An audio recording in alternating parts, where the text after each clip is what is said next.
শীতের সবজি খেতে খেতে হাঁপিয়ে গেলাম। গাজর এখনো চলছে, ওইদিকে ছিল কিছু, সেগুলি শেষ। এবার এখানে চলছে এখানকার পালা। গাজর যদি আপনাদের দেখাই, প্রত্যেকটা গাজর দেখুন, সুন্দর গাজর। আর এই যে টবের মধ্যে কোনো ব্যাপার না, এদের জঙ্গল হয়েছে একটু, কারণ অনেকদিন ধরে এরা রয়েছে, পরিচর্যা নেই, তাই খুব সুন্দরভাবে গোড়াগুলি দেখুন। প্রত্যেকটা গাজর অসম্ভব সুন্দর, বড় বড় গাজর। আর একটা বিষয় বলি, টবে যদি করেন তাহলে একটা জিনিস হয়, সেটা হচ্ছে গোড়াটা যে অনেকটা লম্বা হবে গাজরের, সেটা হয় না, কারণ নিচের দিকে মাটিটা যেহেতু কম থাকে, তাই গাজরগুলি লম্বাটা কম হয়। বিটে চলে আসি। বিট পড়ে আছে, প্রতিদিন কম বেশি দুটো একটা করে তুলি আর খাই। এটাই হচ্ছে বিটে কাজ করছি। আর বিট তেমন কোনো কিছু করছি না, একটা তুলেই দেখাই বিট। বিট কেমন হচ্ছে সেটা দেখায়। এটার মধ্যে যদি রাসায়নিক সার আমি প্রয়োগ করতাম, তাহলে হয়তো এই সমস্ত বিটগুলি আরো বড় হতো। দেখুন, সম্পূর্ণ অর্গানিক, একদম ফ্রেশ। এর মধ্যে কোনো রকম কোনো ভেজাল নেই, কোনো কিচ্ছু নেই, একদম ফ্রেশ, অর্গানিক ভাবে করা। গাছ দেখুন কত সুন্দর এখন রয়েছে। তবে এগুলি বিট অনেক দিন থেকে যাবে, দুটো একটা করে তোলা হবে, খাওয়া হবে। নিজের ছাদ বাগানে করা এত সুন্দর জিনিস মানে বলে বোঝানোর মতো না। প্রত্যেকে করতে পারবেন। আর যারা যারা করতে চান তারা তারা শুরু করে দিন, কারণ দেরি করবেন না। যতটা দেরি করবেন আর ডিলেট হয়ে যাবে। তো এবছর তার হচ্ছে না, এবছর আগামীতে আপনারা যদি গরমের সবজি করতে চান, খুব তাড়াতাড়ি আমরা গরমের সবজি নিয়ে চলে আসবো। এখনো পর্যন্ত চলছে দেখুন।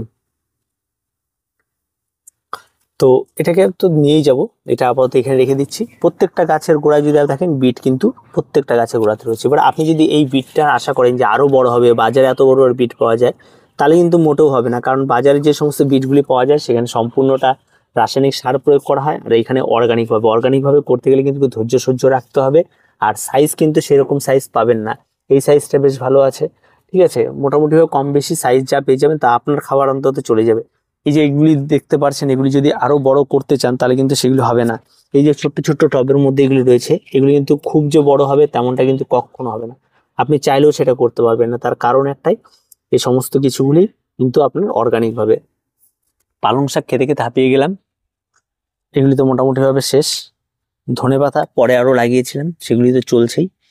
এখন এগুলি আর খাওয়া দাওয়া বন্ধ। লঙ্কা, ক্যাপসিকাম থেকে শুরু করে সবকিছু শেষ। এখন আর এগুলোর দিকে আর ধ্যান দিচ্ছি না। একটা মজাদার টমেটো ছিল, সেটা হচ্ছে একটা ইয়েলো টমেটো। প্রত্যেক টমেটো পাকলে কি হয়, লাল হয়, যেমন এখানে দেখতে পাবেন লাল টমেটো। আর টমেটোর কিন্তু প্রচুর হয়েছিল, টমেটোর টাইম শেষ। এগুলি গাছ আবার তুলে ফেলে আবার নতুন করে লাগিয়ে দিলে আবার হয়ে যাবে। এটা ইয়েলো, এটা একটা তুলি।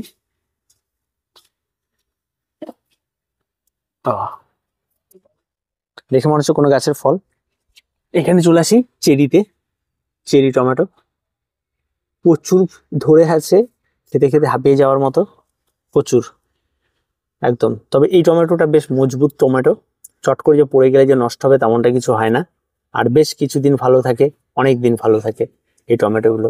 আর চেরি টমেটো ব্যাপারই আলাদা একটা, প্রচুর ধরে। আর খেতে কিন্তু বেশ টেস্টি একটা।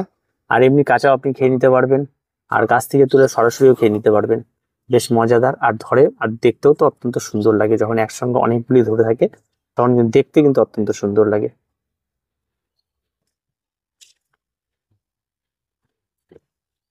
লাউ একই অবস্থা, প্রচুর খাওয়া হয়ে গেল, আরো ভরেই যাচ্ছে। স্ট্রবেরিও ঠিক তাই, এর আগেও আপনাদের দিয়েছি প্রচুর স্ট্রবেরি। কি করে ফলন বাড়াবেন দেখুন, খাবার দিয়েছি আবার বেড়ে গেছে, আবার ধরে যাচ্ছে। এদিকে সব লাল হয়ে এসছে, কোথায় গেল? এই যে এই গাছের তো চেহারাটা দেখতেই পারছেন কত সুন্দর, আরো ভেতরে কিন্তু ফল কিন্তু ধরা শুরু হচ্ছে। এরও ফল খুব তাড়াতাড়ি চলে আসবে। তো এগুলি খুব সহজভাবে করা যায়, আর তেমন কোনো কঠিন কিছু নাই। আর বেগুন গাছগুলি মোটামুটি ভাবে নষ্ট হয়ে গেছে। বেগুন সব একটু হোয়াইট কালারের বেগুন ছিল। আরো দূর ওইদিকে সবজি গাছ টাছ আছে, সেগুলি তো ধরছেই। আর একটা জিনিস দেখায় শেষের দিকে এসে, বিনস গাছ শেষ আর কি। বিনস প্রচুর ধরেছিল, প্রচুর খাওয়া হয়েছে, এখনো চলছে বিনস। বিনসও কিন্তু প্রচুর ধরছে। এখন গাছ মোটামুটি শেষের দিকে, এখন শেষে এই সমস্ত গাছগুলো আবার নিতে হলে আবার নতুন করে বীজ বসালে আবার নতুন করে পাওয়া যাবে।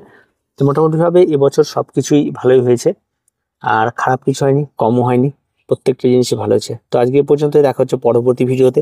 প্রত্যেকে ভালো থাকবেন, প্রত্যেকে সুস্থ থাকবেন, আর চ্যানেলটিকে অবশ্যই সাবস্ক্রাইব করে রাখবেন।